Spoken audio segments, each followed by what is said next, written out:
الحمد لله الذي أنزل القرآن هدى للناس وبينات من الهدى والفرقان، والصلاة والسلام على رسول الله الذي أرسله ربنا رحمة للعالمين، فهدى الناس إلى هداية الله بالقرآن المتين على طريقة الإتقان.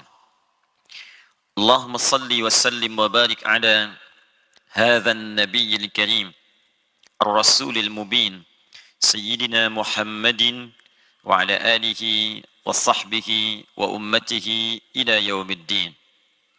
أما بعد، فيا عباد الله، أوصي نفسي وإياكم بتقوى الله فقد فاز المتقون، فلا تموتن إلا وأنتم مسلمون.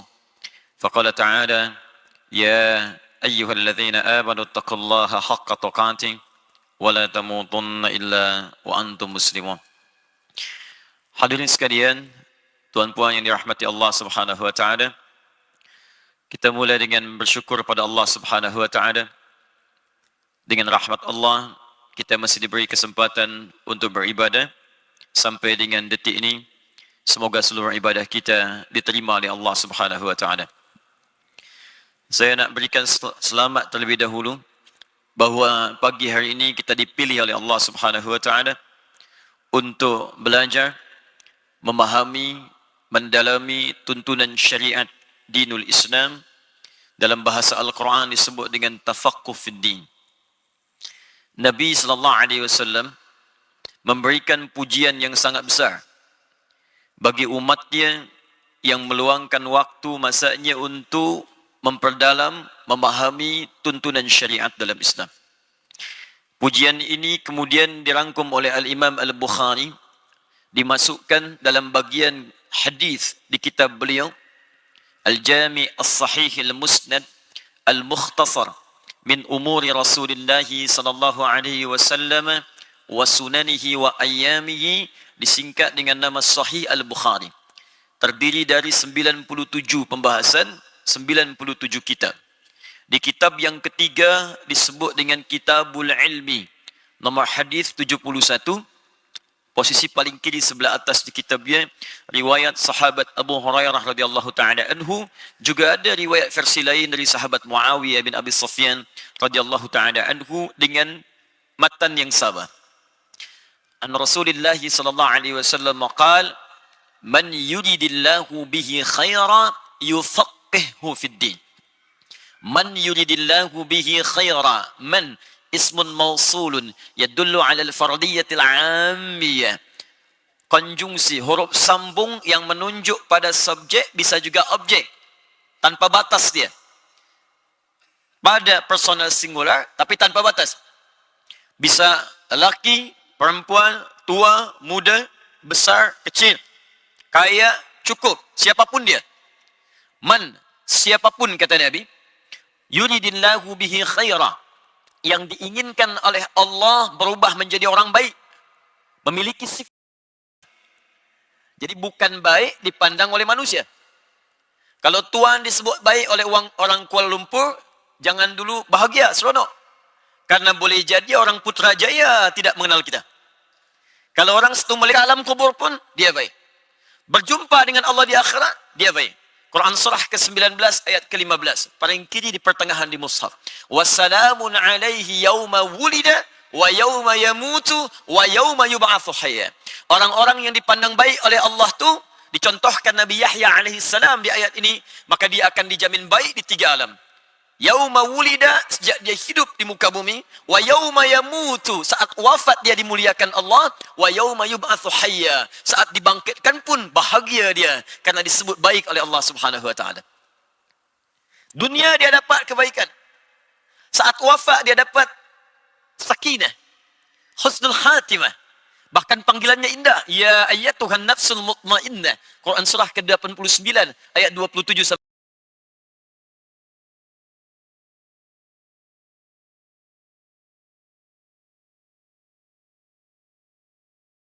sampai dengan ayat 30-nya. Saat wafat di alam kuburnya dia mendapatkan kenikmatan. Sampai Allah menyampaikan kalau dia mampu dia dia akan datang kepada keluarganya, familinya. Dia akan kata, tak usah kau menangis. Jangan kau bersedih. Aku dibahagia sangat di sini. Kalau kau mampu cepat datang menyusul sini. Itu ada di Quran surah ketiga Ali Imran. Ayat 169 sampai dengan 171. Ya. Saat bangkit dia di yaumul qiyamah, senang dia. Bahkan saking baiknya, ada orang yang diperkenankan menatap Allah tanpa hijab. Saat di dunia tak nampak dalam ghaib. Dunia alladzina yu'minuna bil ghaib. Di akhirat dia mampu menatap Allah tanpa hijab. Berbinar wajahnya. Bukan kerana masuk surganya. Tapi karena bisa menatap Allah tanpa hijab. Itu ada di Quran surah ke-75. Ayat 22 sampai 23. Sebelah kiri paling atas di mushafnya. Wujuhun yawmin nadhirah. Ada orang yang wajahnya nampak bersinar gembira. Datang ke Nabi Adam tak mampu beri syafaat. Datang ke Nabi Ibrahim tak mampu beri syafaat. Datang ke Nabi Musa tak mampu beri syafaat. Datang ke Nabi Isa malu beri syafaat. Karena banyak umat yang menganggap dia sebagai Tuhan. Mencari syafaat, ada satu golongan yang dia berbinar wajahnya. Kenapa? Diperkenankan melihat Allah tanpa hijab. Siapa mereka ini gerangan saat di dunia? Di antara mereka adalah orang-orang yang disebut oleh Nabi, orang-orang yang disebut baik oleh Allah Subhanahu wa taala. Jika tuan-puan ingin masuk ke dalam golongan ini, maka di antara pintu-pintunya ada pintu yang dibuka oleh Nabi sallallahu alaihi wasallam, dimasukkan oleh Imam Al-Bukhari dalam Kitabul Ilmi nomor hadis 71. Siapa gerangan mereka ini? Yuridillahu bihi khaira, man yuridillahu bihi khaira yufaqihuhu fid din. Maka orang ini akan dibimbing oleh Allah langsung, diringankan langkahnya, dibukakan pintu hatinya untuk mau belajar mendalami tuntunan agamanya. Jadi kalau ada penambahan dari urusan dunia, kedudukan tu meningkat. Hati-hati, jabatan mulai meningkat, harta mulai melimpah. Jangan dulu bangga. Karena itu boleh jadi belum jadi ukuran kebaikan di hadapan Allah Subhanahu wa taala. Tapi berbahagialah kita semua di antara sekian hamba Allah yang hidup di sekitaran Kuala Lumpur ni, kitalah yang dipilih oleh Allah Subhanahu wa taala untuk berada di tempat terbaik di muka bumi, di masjid di rumah Allah untuk belajar dari tuntunan sebagian dari agama kita. Semoga ini menjadi tanda pertama yang diberikan oleh Allah Subhanahu wa taala untuk merubah kita menjadi orang baik di dalam pandangan Allah insya-Allah. Ya. Dan tidaklah cukup dengan amin, kita mesti belajar dulu ni. Ya. Jadi kurang apa lagi lah baiknya Allah pada kita. Sudah diberikan ringan langkah, datang ke masjid, duduk pula, tinggal belajar. Kalau ini semua belum mampu merubah kita jadi baik, dengan cara apa lagi Allah mesti merubah kita semua. Ya, hadis yang kedua dalam hadis Ibnu Majah, nomor hadis 233, diriwayatkan oleh sahabat Abu Darda radhiyallahu taala anhu, orang-orang yang kemudian berangkat untuk menuntut ilmu, maka setiap gerak langkahnya, peluh keringatnya akan dicatat langsung untuk meringankan langkah ia ke surga. Nabi SAW bersabda, "Man saraka tariqan yaltamisu fihi ilma, sahhalallahu lahu tariqan ilal jannah." Siapa yang mampu menggerakkan langkahnya, menyiapkan dirinya, menempuh jalan dia untuk belajar pengetahuan walaupun sedikit saja, ilma nakirah, walaupun sedikit, satu ayat saja, satu hadis saja, maka Allah akan balas semua jerih payahnya, semua kesungguhannya dengan meringankan langkahnya ke surga insya-Allah. Jika tuan-puan ingin belajar di majlis manapun, lalu memilih mana pelajaran yang harus saya dahulukan, maka di antara sekian yang banyak kita pelajari itu, ada fiqh kah, ada tauhid kah, ada tafsir kah? Maka Nabi memberi rumus, dan rumus ini disebutkan oleh Al-Imam Al-Bukhari dalam kitab sahihnya, nomor hadis 4739. Imam Al-Bukhari menerima dari seorang bernama Hajjaj bin Minhal. Hajjaj menerima dari Syu'bah. Syu'bah menerima dari Alqamah ibn Marthad. Alqamah ibn Marthad menerima dari Sa'ad bin Zubaidah. Sa'ad bin Zubaidah menerima dari Abu Abdurrahman As-Sulami. Abu Abdurrahman As-Sulami menerima dari Uthman bin Affan radhiyallahu taala anhu. Diriwayat jalur kedua dari sahabat Ali bin Abi Thalib karamahu wajah. Keduanya menerima dari Rasulullah sallallahu alaihi wasallam. Maqal khairukum man ta'allama al-Qur'ana wa 'allamah. Khairukum man ta'allama al-Qur'ana wa 'allamah. Kata Nabi, jika ada orang baik di muka bumi ini yang hendak belajar, nak belajar, maka di antara mereka yang terbaik adalah orang-orang yang mau memulai pelajarannya dengan belajar Al-Quran, lantas mengamalkan apa yang telah ia pelajari itu. Kerana itu insya-Allah dalam kuliah pagi ini kita akan mencoba untuk berusaha menjadi orang baik dalam pandangan Allah dan Rasulullah, dengan belajar tentang panduan hidup berdasar pada tuntunan Al-Quran dan Sunnah Rasulullah Sallallahu Alaihi Wasallam. Mari kita mulai kuliah kita ini. Semoga Allah berkahi kita semua, berikan keikhlasan sehingga mudah ilmu kita dapatkan dan kita amalkan dalam kehidupan kita insya-Allah. Baik, saya senang, mohon izin saya berdiri sejenak supaya nampak dan terlihat. Saya senang menyampaikan kuliah dengan argumentasi atau dalil-dalil yang bisa dipahami dengan jelas. Sehingga ketika kita amalkan, kita punya keyakinan untuk beramal. Dan bila ada soalan disampaikan pada kita, kita bisa menjawab. Kerana itu mohon izin nanti, dalam kuliah ini mungkin agak banyak sedikit saya menulis dalil-dalil yang kita coba uraikan. Sehingga nanti kuat landasan kita dalam beramal. Ataupun nanti kalau di soal kita bisa menjawab dengan baik insya-Allah. Sepakat ya? Tinggal sepakat saja. Saya yang terangkan, saya yang tulis, mungkin juga saya yang hapus ya. Baik, bismillah. Pertama, mengapa Al-Quran? Saya ulang ya. Mengapa mesti Al-Quran? Satu. Yang kedua, apa fungsi Al-Quran atau manfaat Al-Quran bagi kehidupan kita hingga kita berpulang kepada Allah? Dan yang ketiga, ini yang paling penting, bagaimana kemudian kita bisa mengamalkan tuntunan atau pedoman Al-Quran dalam kehidupan di era kita sekarang dan meraih kejayaan seperti umat dahulu berjaya. 3 poin ini yang kita coba dudukkan, kita bahas dan mungkin kita diskusikan di akhir kajian kita insya-Allah. Saya ingin berikan gambaran sejenak. 15 abad yang lalu, bahkan 150 tahun sebelumnya. Kalau 15 abad yang lalu, itu baru sampai pada era Nabi Muhammad sallallahu alaihi wasallam. 150 tahun sebelumnya, itulah mula masa yang dikenal dengan nama jahiliyah. Jahiliyah sampai kelahiran Rasulullah sallallahu alaihi wasallam yang disebutkan di tahun gajah itu sekitar tahun 571 Masehi. Kita perlu sepakat dulu, kenapa masyarakat pada saat itu disebut dengan nama jahiliyah? Jahiliyah. Jadi ada jahlun, ada jahalah, ada jahiliyah. Itu berbeza. Jahlun, bodoh. Jahalah, dinaungi kebodohan. Jahiliyah, penuh dengan sifat kebodohan. Jadi kalau mau mencari semua sifat bodoh, di situ kumpul semua. Kalau mau mencari semua yang kotor, di situ ada semua. Kalau mau mencari semua yang jelek-jelek, buruk-buruk, di situ ada semua. Anda mau mencari, misal, Anda cari pencuri paling buruk semuka bumi, ada masa itu. Jadi kalau sekarang ada pencuri, dia terlambat. Dan lebih pakar pencuri di jahiliyah dibandingkan masa sekarang. Bila ada nak tahu seorang perampok, perompak, ada masa itu. Dan lebih dahsyat sifat perampoknya dibandingkan perampok sekarang. Di perampok sekarang ini kecil-kecil saja. Kalah jauh sama masa jahiliyah. Mereka tak tanggung kalau ada perampok, sekampung untuk merampok. Ada satu nama daerah namanya Gifar. Itu kota perompak pada masa itu. Jadi semua di dusun itu, desa itu semua perompak. Lewat situ mesti bayar. Tak bayar, hilang dagangan. Kalau tak hilang dagangan kafilahnya, hilang nyawa lah. Lewat, bayar. Lewat, bayar. Ada upeti. Desanya disebut dengan Gifar namanya. Ada lagi kebiasaan orang berzina. Wah, itu sudah tiap masa lah. Jangan dihitung harinya lagi. Bisa setiap minit orang bisa berzina. Bahkan suami kalau dia bosan dengan istri, dia akan undang kawannya, dia kata, saya bosan dengan istri saya, kita tukar malam ini ya.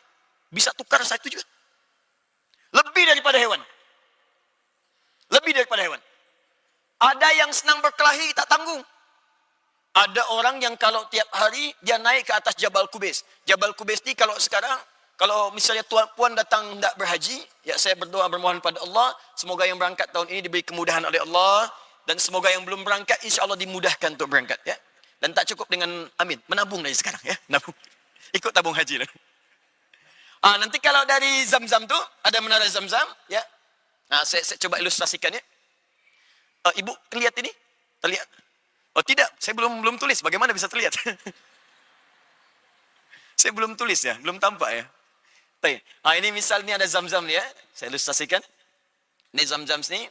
Ini nyebrang sedikit, ni ada Sofwa, Hotel Sofwa. Yang ini ada jalan ni. Ini ni ada bukit besar yang sekarang ada istana Raja ni. Ini Ini Jabal Kubais namanya.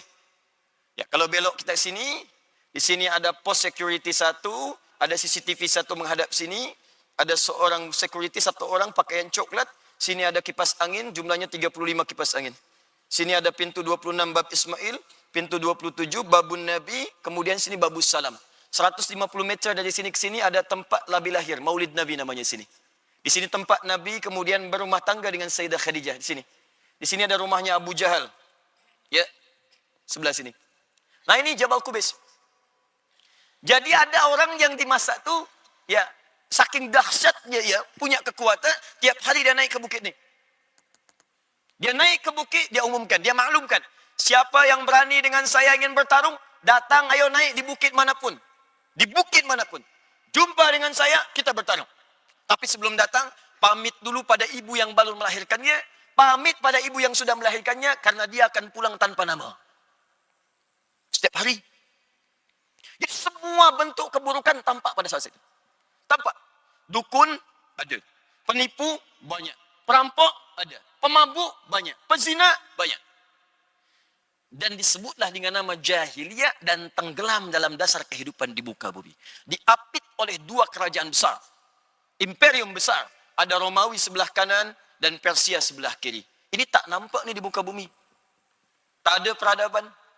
Tak dikenal siapapun. Yang dikenalnya tu sudah masa terperosok saja, jauh. Tak ada apapun di sini. Tak ada cahaya, semua sifat buruk. Romawi dikenal, Persia dikenal. Dua imperium yang bersaing satu dengan yang lainnya. Saya tidak berkisah tentang satu hal yang sangat penting. Tiba kemudian diutuslah seorang rasul lahir di sini di dekat Ka'bah Al-Musyarrafah. Dan ini berkat doa Nabi Ibrahim dan Nabi Ismail alaihi wassalam.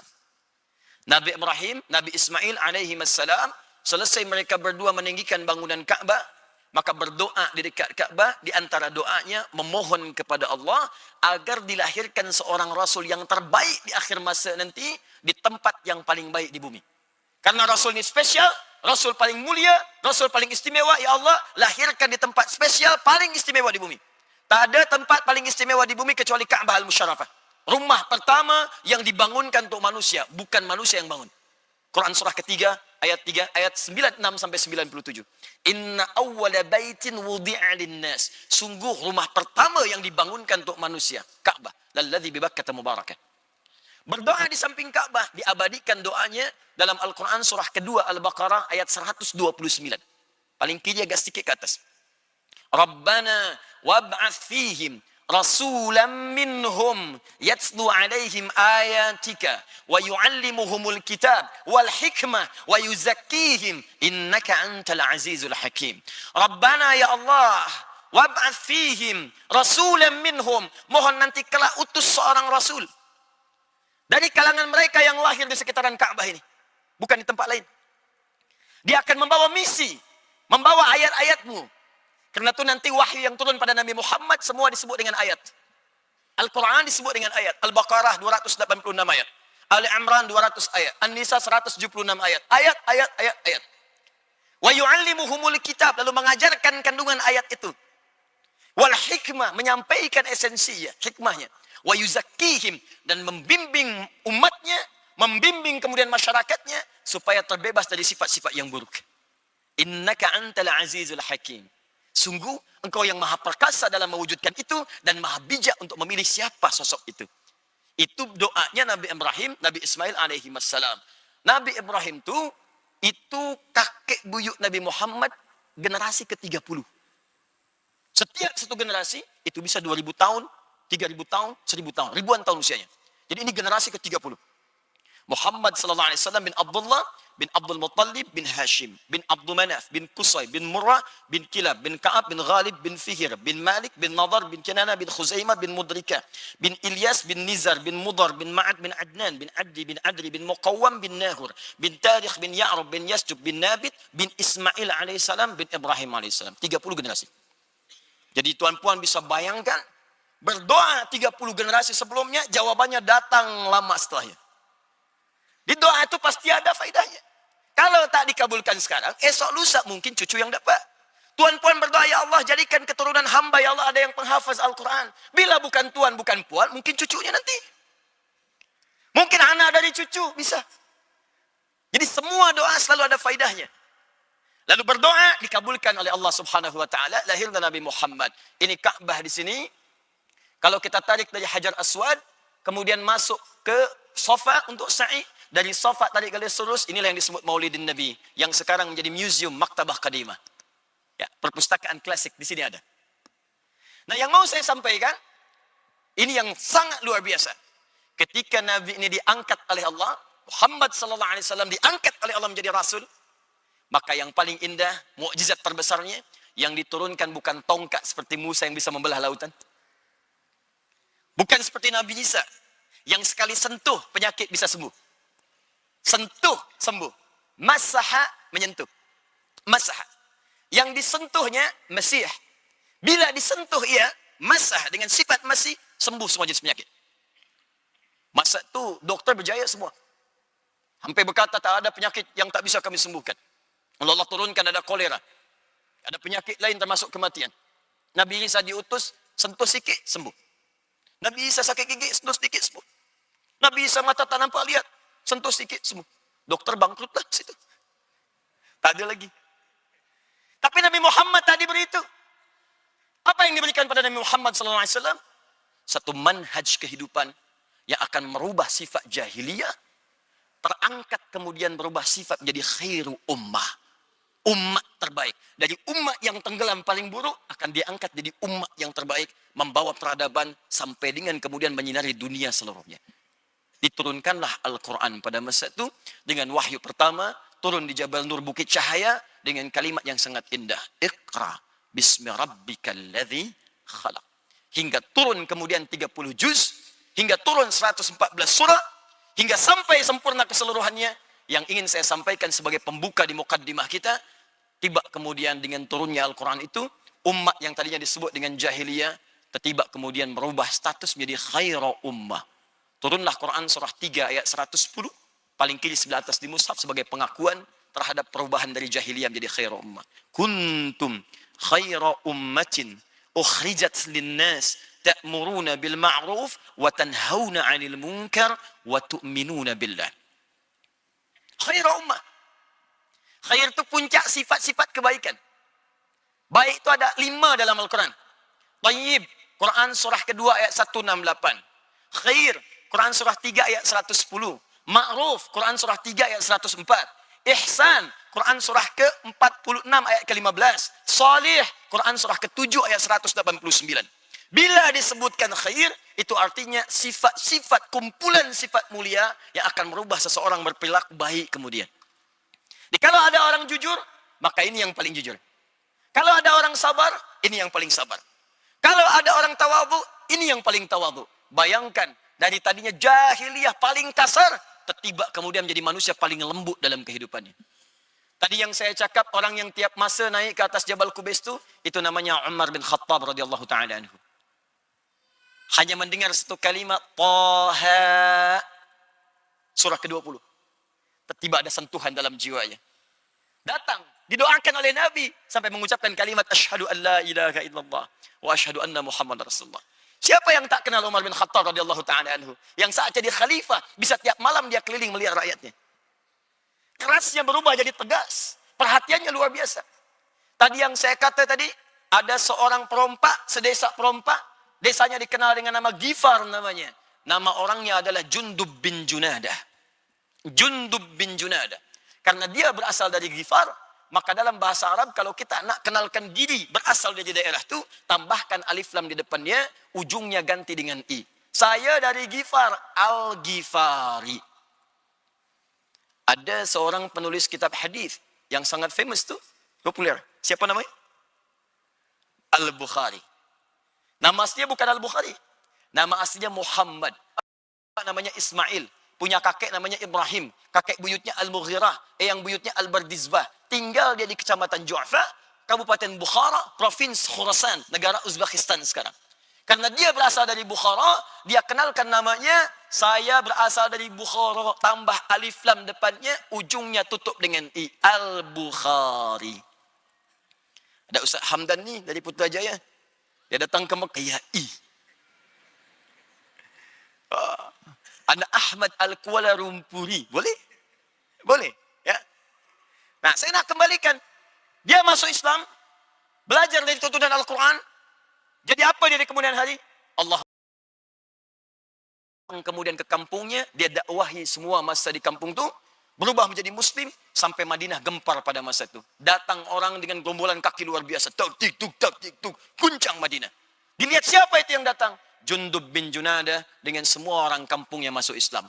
Maka beliau memperkenalkan dengan nama daerahnya, Ana Al-Ghifari, Abu Dhar Al-Ghifari, untuk memberi pesan kepada kita di masa datang. Saya berasal dari kampung yang dulunya gelap, masuk Islam, dapat cahaya dari Al-Quran, bisa merubah itu menjadi baik. Nah, karena itu dalam ilmu hadis, kalau kita nak belajar hadis, jangan langsunglah kemudian kepada matanya, lihat siapa yang meriwayatkan, ambil inspirasi dari situ. Nah, saya ingin bicara bahwa semua yang belajar dari Quran, Allahu Akbar, berubah semua. Berubah. Bahkan manhaj ini berlanjut kemudian di masa-masa yang akan datang. Tidak ada semua sahabat, tabi'in, orang-orang soleh di masa kejayaan Islam, semua tumbuh kecuali semenjak budak kecil-kecil itu, mereka menghafaz Quran terlebih dahulu. Mereka keluarkan tuntunannya. Sehingga apa yang terjadi? Allahu Akbar. Semua profesi yang mereka kerjakan tidak luput dari bimbingan Al-Quran.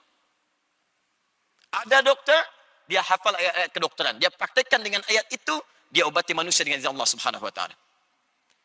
Ada lagi yang ahli pengetahuan, ada astronom, dia baca Quran, dia bisa menemukan teori. Ada yang lihat baca Al-Quran, dia menemukan atom. Ada yang baca Al-Quran, dia buat prototipe pesawat terbang. Nanti saya tunjukkan kepada tuan-puan semua. Yang mau saya sampaikan, Al-Quran dahulu didudukan seperti Allah menginginkannya. Bukan sekedar menjadi bacaan semata, sekalipun itu berpahala. Tapi mereka tempatkan Al-Quran sesuai petunjuk Allah melalui lisan Nabi SAW. Pertanyaannya, apakah peran yang dimaksudkan? Seperti apa gambarannya? Dan bagaimana kita mempraktekkan di era kita sekarang untuk kita dapatkan kejayaan seperti di masa lalu dalam konteks yang modern sekarang. Itu yang coba kita turunkan. Jadi saya baru mukaddimah nih, kita belum mulai ya. Di sini kita mulai ya. Saya boleh hapus ya? Alhamdulillah. Ini first time saya pertama datang sini ya. Saya datang sendiri, beri kuliah sendiri, menulis sendiri, dan menghapus sendiri. Masya Allah. Lengkaplah sudah. Bismillah. Ayo kita mulai. Saya nak turunkan dulu dalilnya sejenak ya. Kita mulai dengan Quran surah kedua Al-Baqarah ayat 185. Paling kiri di pertengahan di mushaf ya. Bolehkah saya minta spidol yang baru? Ada ya? Oh ya, bismillah. Jazakallah khair. Bismillah. Quran surah kedua Al-Baqarah ayat 185. Ini asasnya. Bismillah. Syahru Ramadan alladhi unzila fihi al-Quran hudal linnas. Ingat, hudal linnas. Di bulan Ramadan itu Allah berfirman, yang di masa itu kita berpuasa menunaikan siam, Allah turunkan Al-Quran.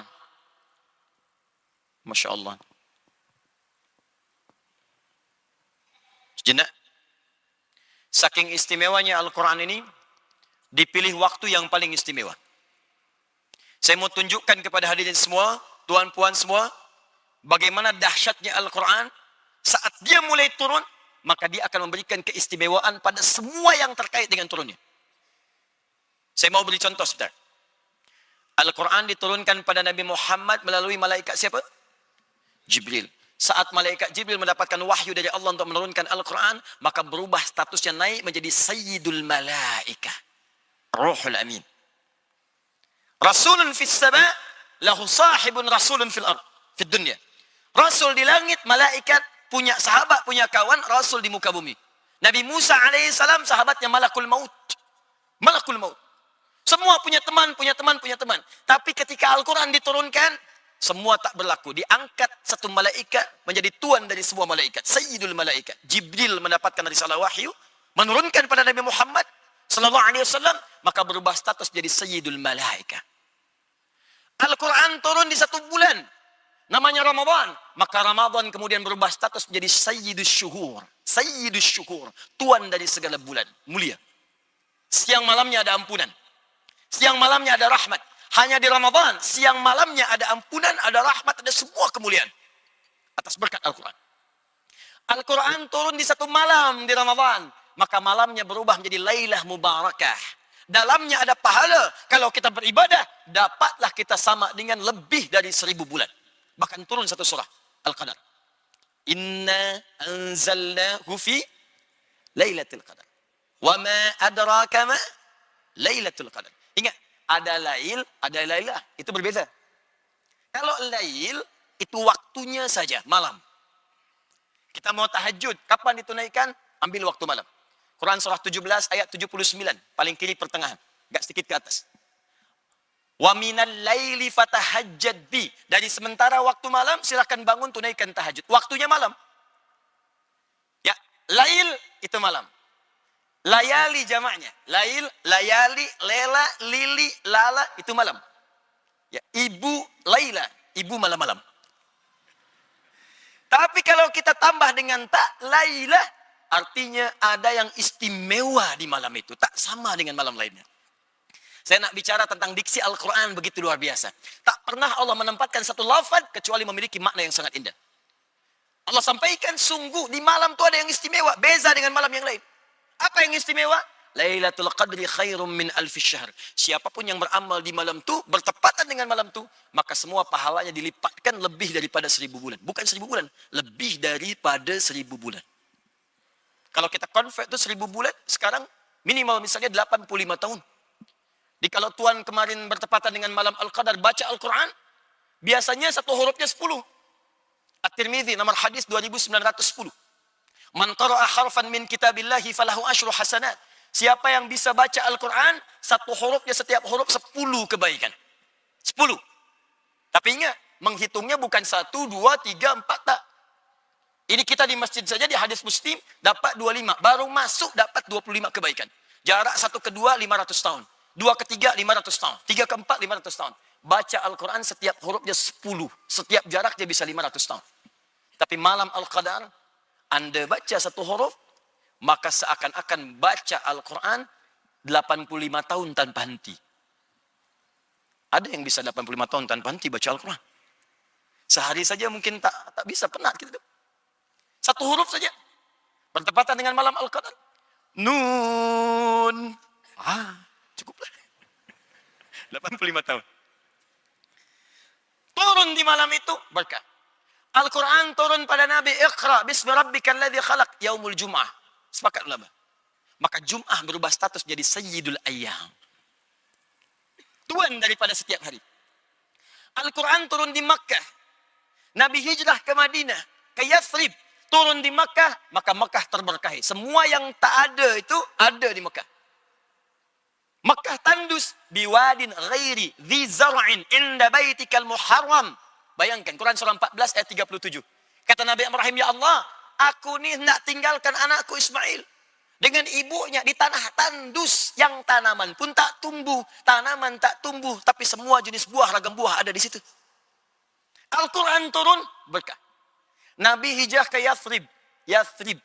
Asalnya Yathrib. Mulanya Yathrib. Yathrib itu keturunan anak dari Nabi Nuh alaihissalam. Menetap di situ, daerahnya disebut dengan namanya. Mulanya kotor, tertinggal, ekonominya jauh sekali. Datang Nabi, turun Al-Quran, berubah jadi peradaban. 3 tahun selesai krisis ekonomi. Selesai. Tumbuh dia, bangkit dia, sampai punya cahaya. Dari Yathrib desa, berubah menjadi kota. Kota dalam bahasa Arab disebut dengan Madinah. Penuh dengan cahaya kebaikan Munawwarah. Sampai sekarang, kota itu bernama Al-Madinah Al-Munawwarah. Di setiap Al-Quran turun ke setiap tempat. Atau ke setiap jiwa siapapun, pasti dia akan memberikan sinar pada orang-orang di sekitarnya. Kalau Pak Cik, tuan puan tak percaya, silakan jadikan anaknya, budak yang paling kecil saja, dia hafaz Quran usia 5 tahun, maka dia akan membawa cahaya di rumahnya. Saya mengajar anak-anak hafaz Quran itu. Allahu Akbar, ada 1 anak, 2 anak, 3 anak, hafaz Quran dengan nomornya, dengan halamannya, dengan tempatnya, dengan temanya. Tiba kemudian, dia mendapatkan hadiah untuk berhaji. Yang hafaz Quran anaknya, yang berhaji ibundanya, gurunya, teman-temannya, pamannya, bibinya. Semua dapat. Dan ditanya, pertanyaan mulai yang pertama, anak siapa ini? Yang hafaz anaknya, yang ditanya bapak ibunya. Di mana belajarnya? Yang hafaz anaknya, yang dicari gurunya. Bila Al-Quran sudah hadir dalam jiwa seorang hamba, sekalipun belum dipraktikkan itu isinya, maka cahaya akan turun di sekitaran dia itu. Kalau mau coba, sila.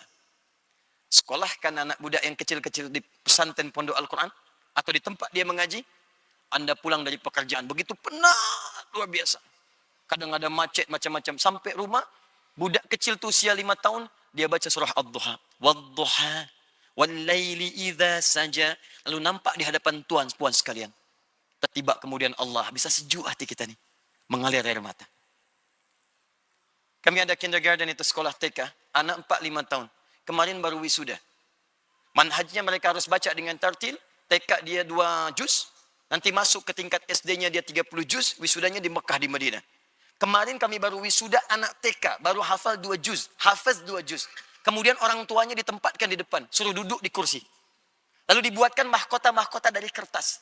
Anaknya membawa mahkota itu. Yang budak kecil ini, dia bawa mahkota, lalu dipakaikan di kepala kedua orang tuanya. Tak ada yang paling indah, kecuali menatap setiap orang tua itu menetes air matanya. Baru 2 juz. Maka bagaimana ketika tuan-puan mendapatkan informasi? Masya Allah tuan, Masya Allah puan. Anak tuan-puan sekarang sudah hafaz 30 juz. Allah. Seakan-akan mendapat sesuatu lebih daripada durian musangking. Tertunduk, jatuh, sujud kita. Itu baru hafaz. Belum kita terapkan dalam kehidupan fungsinya. Ini baru Qurannya. Jadi saya hendak berbicara bahwa Al-Quran diberikan oleh Allah, pasti akan memberikan kemuliaan pada setiap orang yang mendapatinya. Tapi kalau Anda ingin tambahkan kemuliaan itu, maka jangan berhenti di situ. Jangan cukupkan sekadar baca.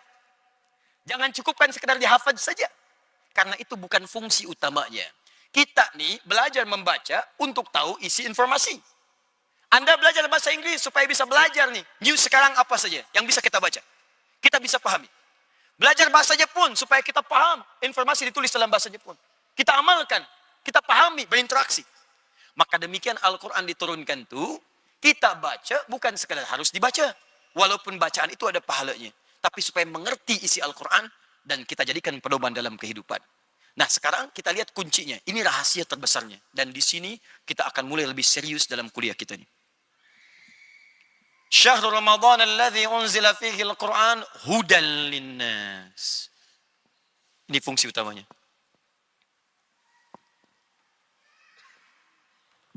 Hudan. Ada yang lain. Kata Allah, saya turunkan Al-Quran di bulan yang mulia, di waktu yang mulia, melalui malaikat yang paling mulia, kepada Rasul yang paling mulia, di tempat yang paling mulia, dan dalam keadaan yang sangat mulia, untuk memberikan sebuah misi yang paling mulia bagi seluruh manusia. Untuk semua manusia. Jadi Al-Quran ini didesain untuk semua manusia tanpa kecuali. Sejenak saya mau bagi info sedikit ya. Saya sampaikan tadi malam juga di Masjid Tuan Kumizan. Jadi manusia ini dalam Al-Quran disebut dengan 5 nama. Bukan hanya 1, 5 nama. Hanya memang di mushaf tarjamah itu seringkali diterjemahkan dengan 1 saja makna. Kalau maknanya 1, kenapa lafadznya bisa berbeza? 1 disebut dengan bashar namanya. Apa namanya? Bashar. Disebutkan 35 kali dalam Al-Quran. Ya qul innama ana basyarum mithlukum. Nama pertama yang Allah berikan kepada Adam ketika dicipta itu bashar. Bashar. Quran surah 15 ayat ke-28. Wa idh qala rabbuka lil malaikati inni khaliqum basyara. Ketika Allah firmankan kepada malaikat, aku akan mencipta makhluk baru, bukan malaikat, bukan jin, tapi bashar namanya. 2 ins. Ins. Selalu dipasangkan dengan jin. Ins. Tersebut dalam Al-Quran pasangan ini 18 kali. Ya ma'syaral jinni wal ins. Wa ma khalaqtul jinna wal ins. Baik. 3, insan. Al-insan. Disebutkan 65 kali dalam Al-Quran. Ada surahnya surah ke-76 Al-insan. Hal ata 'alal insan. Iqra bismi rabbikal ladzi khalaq khalaqal insan. Ar-Rahman 'allama al-Quran khalaqal insan. Baik. Yang keempat ada Bani Adam. Disebutkan 7 kali dalam Al-Quran. Contoh Quran surah ke-7 ayat 31. Ya Bani Adam khudhu zinatakum inda kulli masjid. Dan kelima, ada yang disebut dengan An-Nas. Disebutkan 241 kali dalam Al-Quran. Bahkan menjadi satu surah. Surah paling favorit bagi kebanyakan manusia saat ini. Surah ke-114. Qul a'udhu birabbin nas.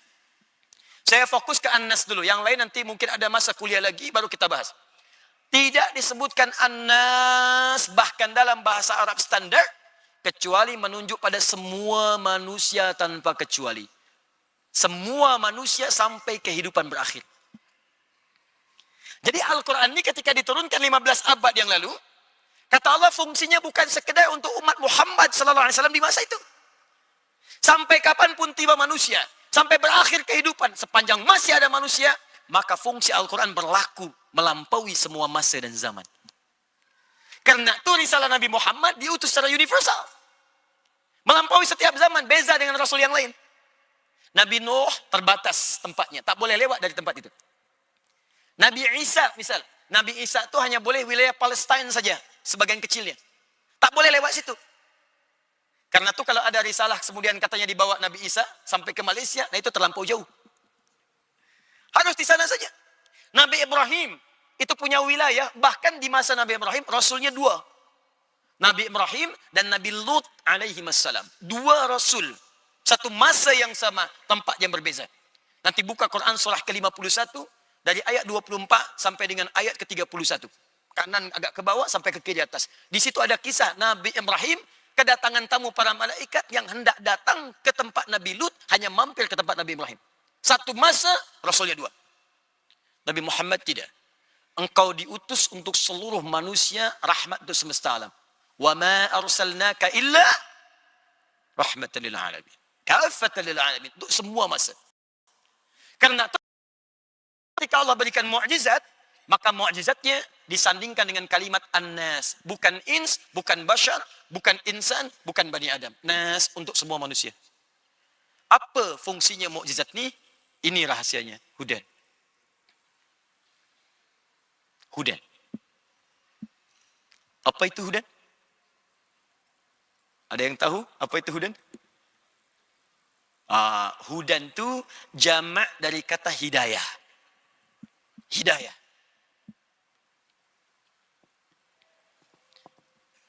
Hidayah itu punya ragam makna dalam bahasa Arab. Satu, bisa berarti solution. Solusi dari semua problematika hidup yang kita alami. Solusi. Jalan keluar, makhraj.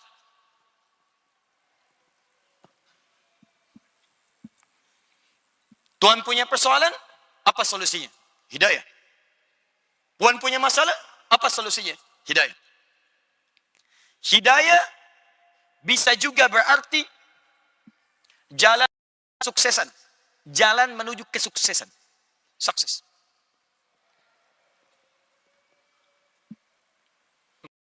Ya Allah, berikan kami kemudahan dalam hidup. Masya Allah, mau bekerja, mudah. Mau berumah tangga, mudah. Apapun yang dikerjakan, mudah. Mudah. Hidayah. Bila kita nak satukan semua ini, solusi, sukses, mudah, hidayah, maka saya nak beri contoh.